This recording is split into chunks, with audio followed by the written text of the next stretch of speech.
My time starts now. My partner and I strongly affirm the resolution. Before further explaining our contention, we would like to clarify the difference between an economic migrant and a refugee. According to Amnesty International, an economic migrant is someone who leaves his or her country of origin purely for financial and/or economic reasons. A refugee is a person who has fled their country of origin and is unable or unwilling to return because of a well-founded fear of being persecuted because of their race, religion, nationality, membership of a particular social group, or political opinion. This is from a report by Amnesty International. In order to evaluate the ground, we advocate that the judge decide whether restrictions are permissible by weighing the costs and benefits of these restrictions. If we prove that restrictions are not beneficial for society, we should win this round. On to my first point, there will be a population overflow. According to the New York Times, there are 11 million illegal migrants in the U.S. alone, with over 1 million people in Africa attempting to force themselves into Europe. This could cause massive displacement of jobs and people. According to the UNHCR, there are currently 65 million people who are displaced, the most since World War II. The European Union registered 1.2 million first-time asylum seekers in 2015 and a further 954,000 over the first 9 months of 2016. It is simply too many. Our social services, housing departments, and health systems and schools can't cope with any more. The influx is concentrated in certain places, creating local tensions and strains within communities. The absence of a workable redistribution scheme within the EU and the unwillingness of refugees to relocate means some countries and regions are unfairly burdened, especially Germany and Sweden today. With Britain preparing to split and Euro-hostile parties on the rise in other countries, the very fabric of the EU is under threat. It would be foolish to add to those strains by importing more refugees. Additionally, most of the displaced people are put in the wrong position by choice, not by force. Restrictions are necessary to determine who is a refugee and who is an economic migrant. Safety concerns will arise if restrictions are not established. If economic migrants train all their resources just to dedicate them to refugees, it will not only harm the developed countries, but the refugees themselves. Our second contention is that most refugees will do better in developing countries instead of developed countries.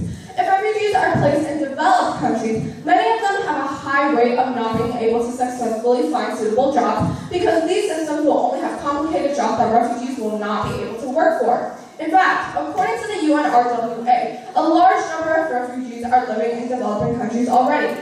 Within South Africa alone, there is a total of 15.4 million refugees already, 10.55 million under UNHCR's care, and 4.82 million registered with the UN Relief and Works Agency for Palestinian refugees. 27.5 million people displaced within their own country by conflict, and nearly 850,000 asylum seekers. Moreover, the World Economic Forum states that 84% of refugees live in developing countries already. Taking in refugees means that the country has the responsibility of taking care of them and keeping them alive. But bringing excessive amounts of refugees could lead them to feeling discriminated and receiving minimum wages. An example of refugees not being able to assimilate with the citizens of developed countries is the struggle of difference in languages. People with high-level jobs are required to be able to communicate, read, and write. Countless refugees are forced to work jobs that they are overqualified for because of the language difference. For example, a refugee doctor will be better off in a developing country than a developed country because in developed countries, refugees will never be given a chance to practice utilizing medicine. For all these reasons, vote for the pro. Thank you.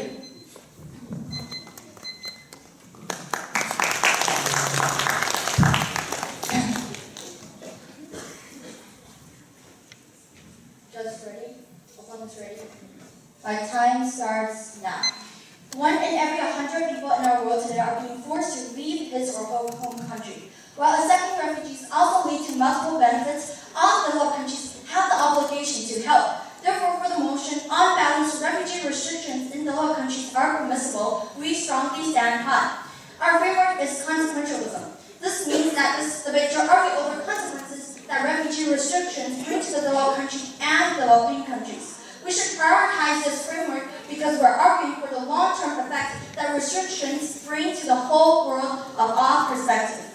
Moving on to first contention, economic benefits.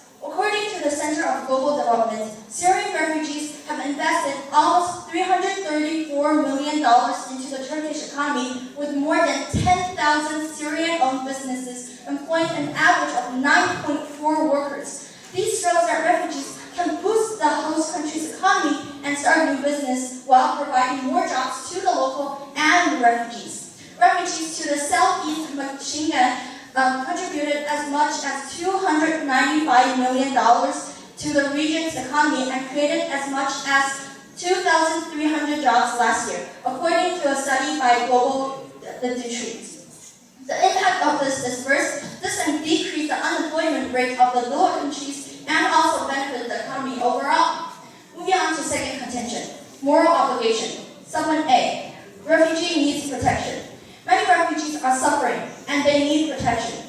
Recently, according to Oxfam, nearly 2,900 refugees reported killed or missing in the central Mediterranean routes in 1 year. Those refugees have no choice but to flee from somewhere that's not been caused by them. Now they're floating in the Mediterranean Sea out of nowhere, starving and suffering. Supplement B, obligation to help. As developed countries are capable to share their resources, there are still millions of outright citizens that out there suffering war, persecution, natural disasters. Refugees, they are humans too, and they'll always be a part of the human society. Without developed countries, who will be the one to save them? Then the refugees are the victims of crisis, and they deserve a helping hand.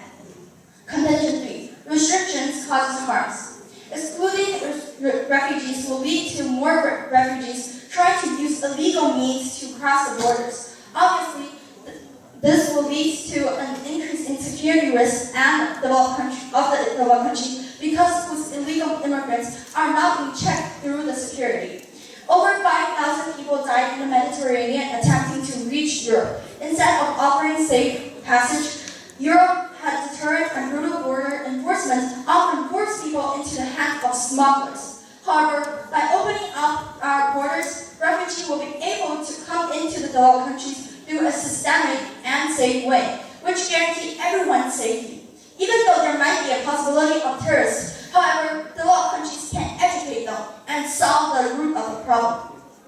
All the arguments will link back to our framework of consequentialism because the developed countries do not help those 71 million displaced people. The enormous consequences is that those harmless refugees will either suffer or die, or they will join the terror gangs that cause even more harms to the nation interests on the global scale.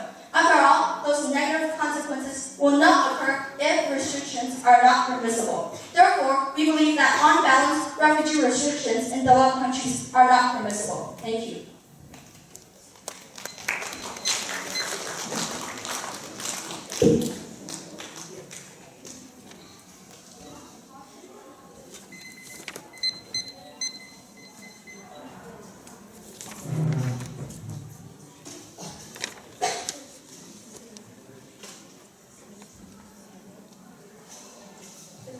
Not ready for the crossfire?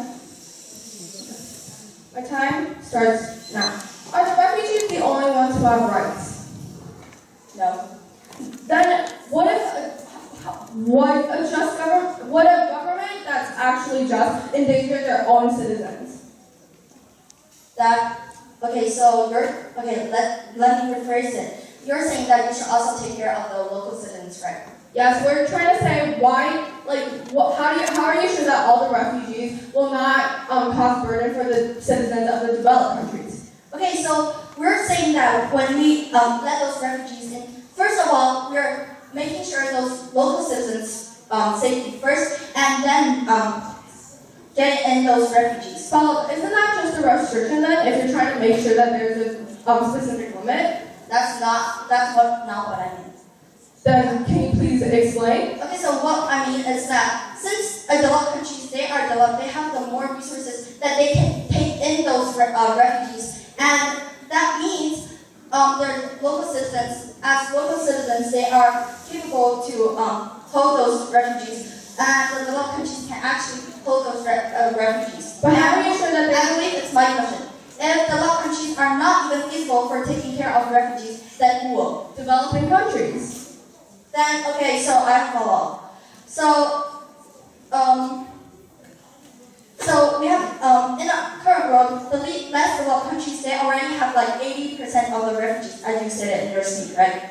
However, increase this number will be pointless and dangerous for those citizens, since automatically this will mean that developed countries should take a more too. Because those developing countries, they already have a high number of refugees. Sorry, what is your question? That's a follow-up. Yes, but what are you trying? Okay. So, developing countries, yes, they do have 85%. Yes, that is true. However, we are trying to balance that out by making restrictions. Because these people, so how can you balance out with restrictions? Because if they, okay, because if you're trying to say that they're going to benefit the economy, right? Yes. Okay, so if they're going to benefit the economy, then if you're going to benefit the economy, that means that if you're going to make restrictions, then okay, yes, they do benefit the economy in some ways. But however, are you realizing that they're Well, you still didn't answer my question. My question is, how can restrictions actually balance out those refugees inside the developing countries and developed countries? That's my question for you. How can restrictions actually balance out those refugees inside developing countries, since there's already 80% of the refugees inside developing countries? well, the reason.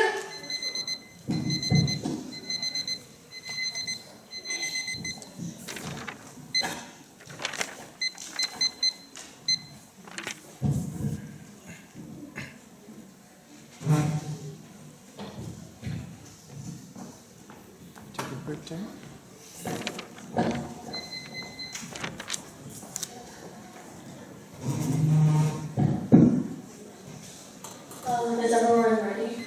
Okay. My time starts now. Our opponents have presented their contentions and showed why they believe that, on balance, refugee restrictions in developed countries should not be permissible with the following contentions: 1. Morality, 2. Reform restrictions, and 3. Economic benefits. I, the second speaker from the pro team, would like to present and explain some rebuttals against our opponents' points. Our framework today was cost-benefit analysis. First of all, our opponents need to prove that restrictions actively harm the economy in order to prove they are impermissible. Simply saying refugees benefit the economy is not a reason why they're impermissible. But even if you believe this is true, we have multiple responses to why this is untrue. The effect of refugees and economic migrants, if any, are tiny at best. The OECD reported in May of 2014 that Swedish refugees only contribute to 0.57% of its total economic growth. Evidence demonstrates that migrants also have a net zero impact on host economies, and the average refugee also requires far more assistance with government benefits and welfare.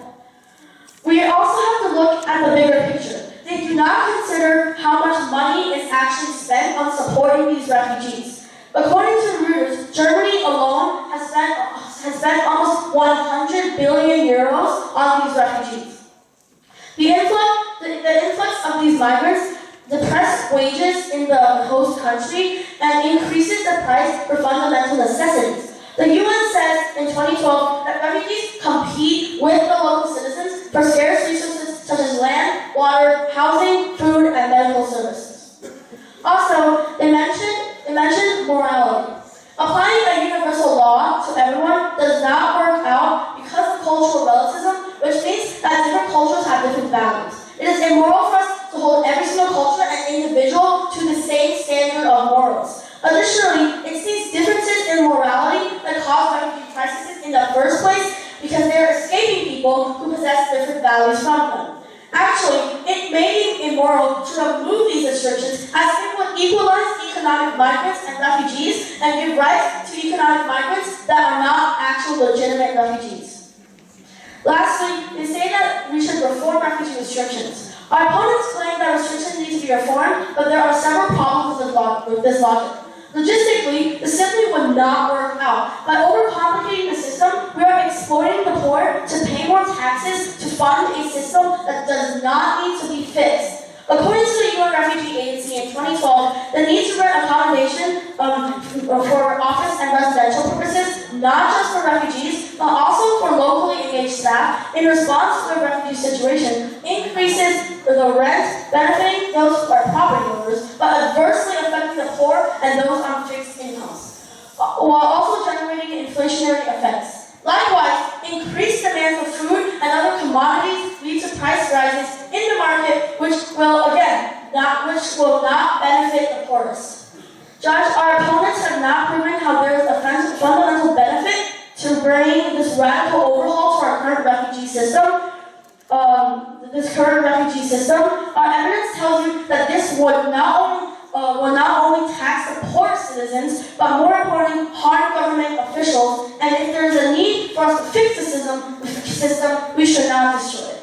This is why I am proud to be standing on the pro team. Thank you.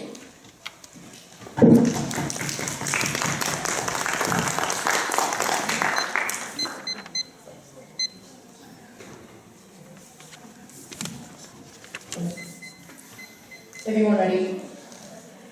My time starts now. Our opponent's first contention was talking about how it is not feasible for different developed countries to take in that amount of refugees. However, we have 5 responses to this. First response, the impact of saving lives weighs more than decreasing the convenience of citizens. Our opponent's impact is simply saying that the citizens' rights should be respected. However, our impact is talking about how to saving lives. Therefore, our impact outweighs their impact. Second response, accepting any amount of refugee in a short time is supposed to be hard, but at least we are attempting to save lives instead of watching them die. While we have been proving that those developed countries have the ability to save more lives, we should do so. Instead of watching them die, we as the con team are at least attempting to save them. The third response is that someone must take in. Compared to developing countries, the ones that are developed are only the ones that are capable to take in more. We believe that developed countries should be able to carry the more burden off of the developing countries, because developing countries compared to developed countries they are less capable of taking in more refugees. The fourth response is that developed countries should take responsibility to care for the refugees. This means that those developed countries should have the responsibility to take care of the whole globe refugee, and therefore because they are the only countries that are capable to do so. The fifth and the last response is that restrictions do not actually work. Restrictions actually increase smugglers and trafficking. According to Asha Dowell, stated on Campaigns and Policy Officer at Global Justice Now 2017, these terms and brutal order enforcement policies don't actually prevent people from migrating. They simply take their journeys harder and more often force them into the hands of smugglers. This means that more illegal migrants are actually being migrated as a refugee into those developed countries, and that is another burden on developed countries. By excluding more refugees from developed nations, more pressure will be added upon those developing nations. Those nations will be crushed by a mass amount of refugees suddenly flowing into developing countries. Furthermore, restriction is not the correct and efficient way to control the security within a nation. By the strong will of survival, refugees will simply take a harder route and sneak into developed countries in an illegal way. Their second contention was saying how those refugees can go to developing countries. We have 2 responses to this. First, developed countries are only the countries with the environment to support low-skilled immigrants. This is already stated by my partner in the crossfire, stating that at least developed countries have already 80% of the refugees. Increasing this number will be pointless and dangerous for those citizens.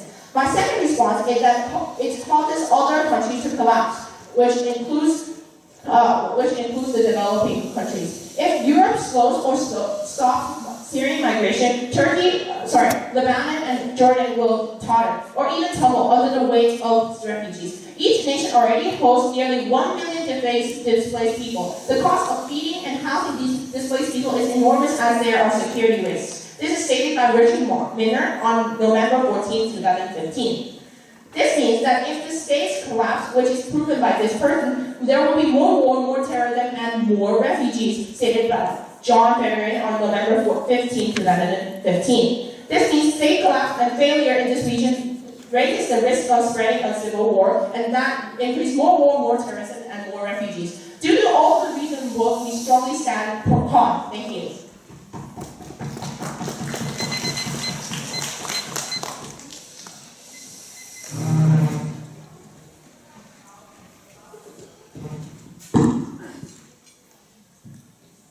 Crossline?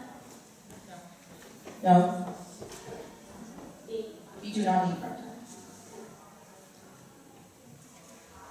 My time starts now. How can you make sure an influx of 60 million people won't overwhelm the developed country's economy? 60 million people is not flowing suddenly into a single country. Every single country has the ability to take in a certain amount of refugee, and therefore this amount they will not suddenly just flow into one country. Follow. Yes. Well, you are advocating for lifting these restrictions, which means all of these people will eventually want to go to one country like Germany or Sweden.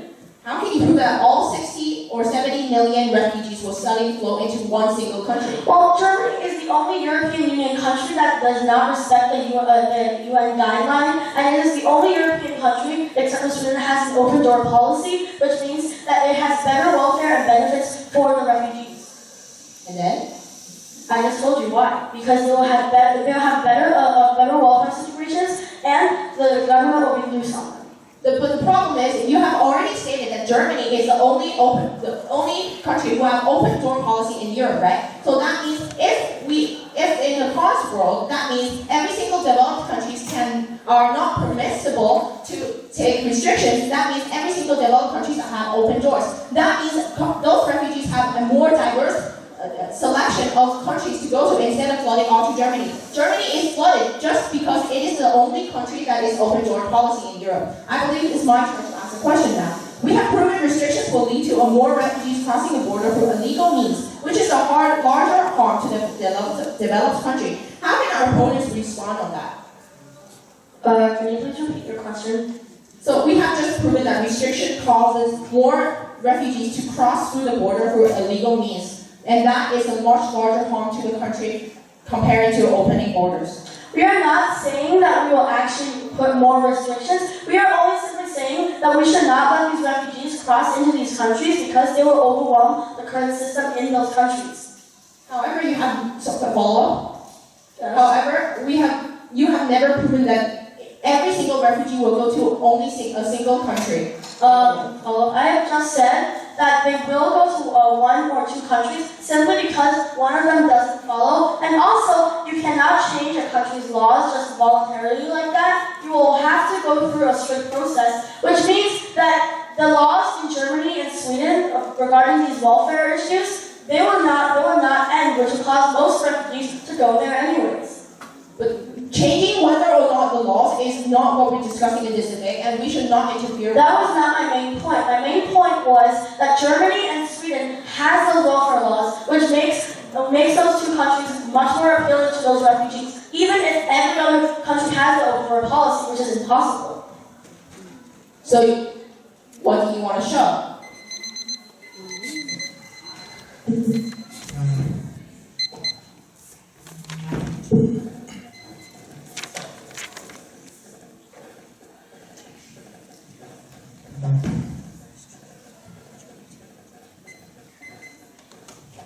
Is anybody not ready? My time starts now. I'd like to say all the clash points of our framework and contentions and why we want all of them. First, the framework and contention of morality on the con side. Our opponents continuously repeat how it is not moral to turn away refugees because they should have the right to live a good life.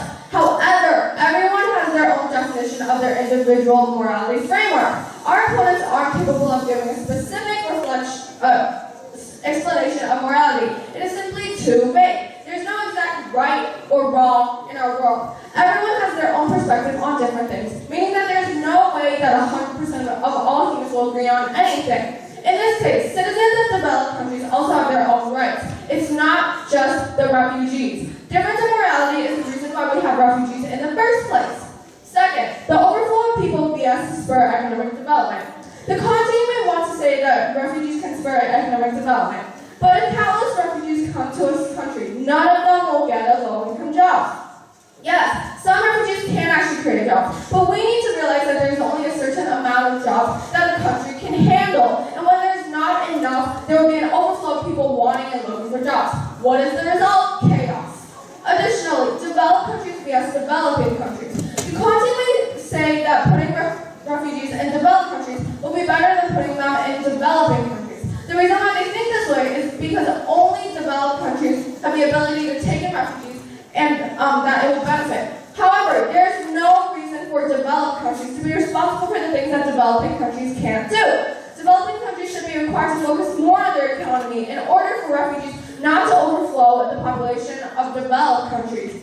Millions of refugees are already in the world's developed countries, and refugees may want to go to developing countries because they would have similar economic statuses in these countries. Placing refugees in developed countries also causes a huge burden on them. Therefore, we believe that we should win this debate. Thank you.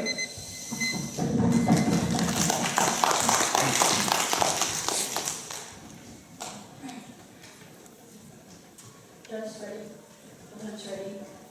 Time starts now. I'm the third speaker of the Conti, and I'm here to provide a summary speech of today's debate and class point of today's debate.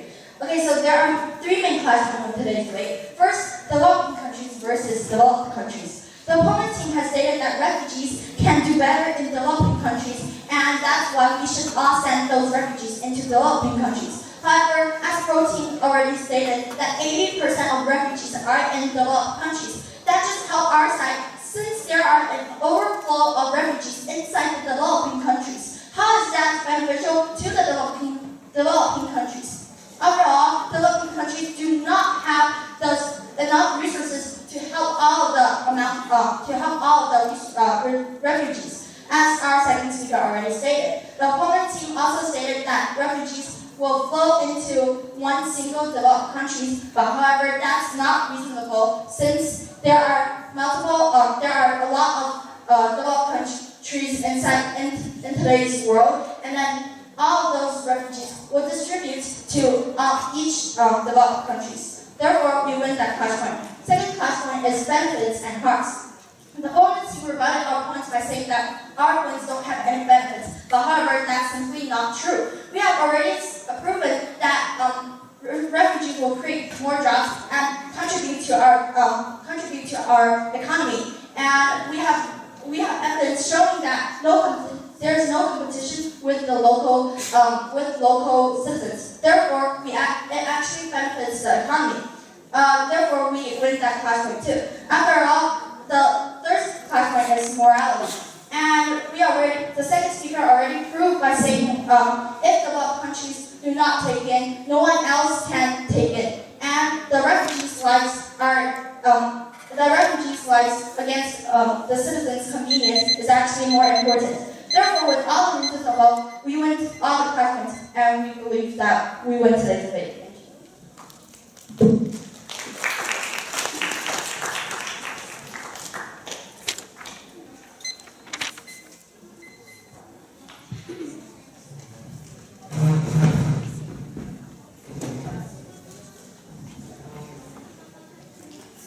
Is the U.S. the only developed country? What? Is the U.S. the only developed country? No. Then why have you only mentioned the U.S., who has only taken 1% of all the refugees and not any countries in the EU? I believe you misunderstood. We didn't only mention the U.S. Yes, however, you only mentioned a select group of countries.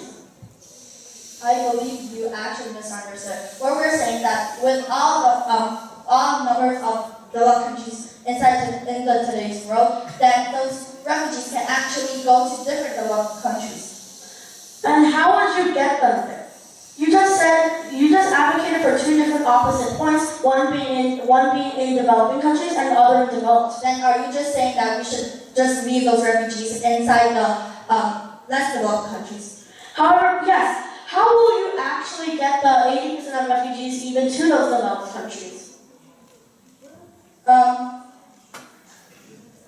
This is not what we're discussing about the debate, and I do not see the exact link between that and the motion. So therefore, it's our turn to ask the question. We have been explaining the consequences of restriction. This includes terrorism, illegal migrants, trafficking, and smugglers. How can you respond to that? Pardon? The consequences, negative consequences of restrictions include terrorism and illegal migrants, trafficking, and smugglers. How can you respond to that? Restrictions are supposed to keep those people away, and if we actually loosen the restrictions, these criminals will come anyway. So are you saying we should let everyone in? Did you follow up? So if you keep those terrorists or people who have bad background, who are refugees away, where will they go? Pardon? Where will those terrorist refugees go? Well, they can either stay in your own country, or they can actually go through the process like any other refugee would.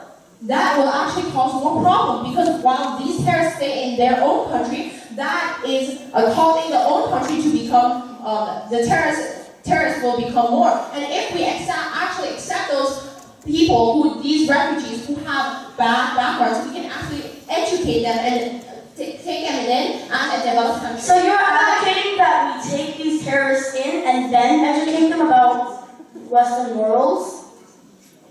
Yeah. And how are you sure who are terrorists and who are not? How are you sure that you can educate the right people? We educate the right people by doing, when they could go through the security border, we can check on them for means, for example, such as security check. Then how can you tell the difference between a legitimate refugee, an economic migrant, or a terrorist?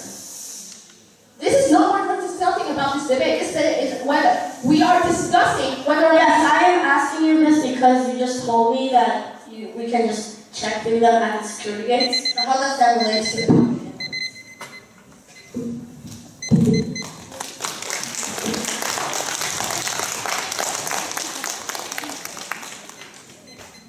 Can I have my remaining questions?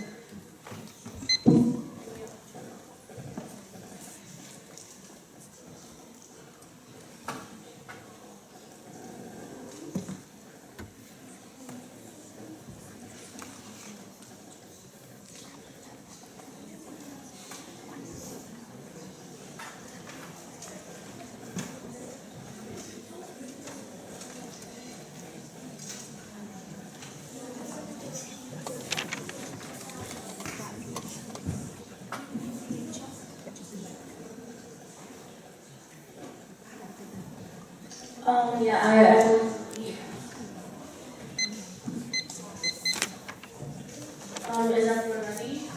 Okay. My time starts now. I'd like to begin my final focus by reviewing our definitions of a refugee and an economic migrant, to clear some confusion between the two words. We think developed countries should let in refugees, but they should not let any random person in. As we stated in our case, out of 65 million internationally displaced people, more than half of them are economic migrants that left by choice and do not deserve international protection. They can simply just apply for a work visa. Our first contention was population overflow. We have shown that developed regions are currently going through their own crises as well, such as Brexit and the Polish crisis in the EU. And we put them under continued pressure to take in millions and millions of migrants and issue refugee protections. This will create more chaos within those countries. We also showed an economic side to this argument. A large portion of these so-called refugees are economic migrants, going to countries like Sweden and Germany for a better economic situation due to their large social work payments. We have also shown that the impact of refugees economically was not very high either, with just a fraction of a percent increase of the budget. Restrictions are also necessary to make sure economic migrants don't get benefits that refugees deserve. Our second contention states the refugees will be better in developing countries, not developed. An example is the language barrier that stands between the refugees and the host country. And if a Syrian doctor goes to Germany, he would not know German and will be forced to undertake jobs he is severely overqualified for. They would much be better suited to practice medicine somewhere where they already speak the language, such as Jordan and Lebanon. Also, even if the protein states that they could simply learn the language, the majority of refugees fail the language classes, which is a huge waste of money, further proving our second contention. This is why I recommend the judge to vote for the protein. Thank you. I would like 2 minutes on track, please.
Wait. Okay, anyone not ready?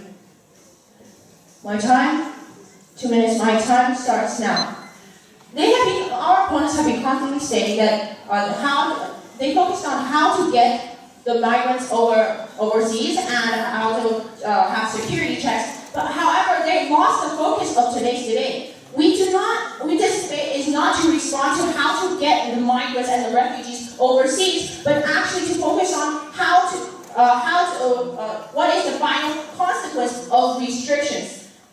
The final consequences of restrictions, as we've stated multiple times, includes terrorism, illegal migrant trafficking, and smugglers, and much more. Our opponents are simply ignoring all those consequences in order to benefit their own convenience of their own citizens. Why should we care about the convenience of citizens versus the consequences of restrictions? They never actually made this point clear. This is because the impacts or consequences of restrictions is actually much larger than versus the convenience of citizens. The impact on us is security risk and economic burden in a global scale, and therefore our impacts actually outweighs their impact in multiple times more. They have been coming up with this solution of moving refugees into developing countries. And they have been saying that this will actually make the life of refugees better off. However, it is ridiculous to think that the burden of developed countries can't even take off. Why would they take that burden and developing countries can't actually take it? This is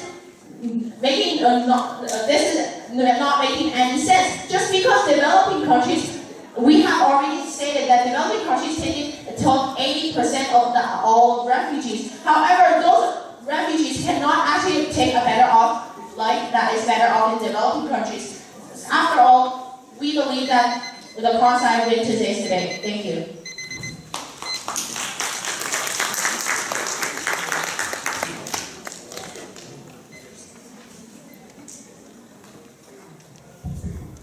Thank you very much for a great debate. Let's now get the open debaters, open finalists, come down here and take your places. Open judges, you're on deck to fill in here. Yeah, one last round of applause for the Novice teams.